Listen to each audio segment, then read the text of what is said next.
বিবি রে, ও আমার সন্তান, তোমাদের আদরও আমার কাছে কম না, কিন্তু তোমাদের আদরের চাইতে সবচেয়ে বড় আদর হলো আমার মা বাবা।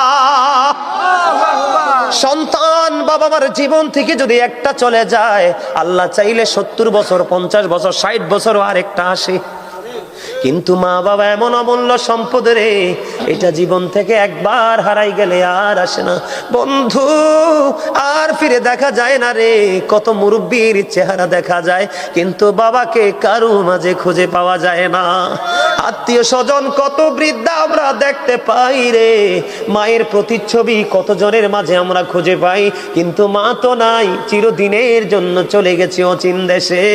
বন্ধু, ওই ছেলে কাঠুরিয়াটা ডাক দিয়ে বললেন, বন্ধু, এমনি করে করে প্রতিদিন তিনি দুধ পান করায় মাকে আগে আইসা।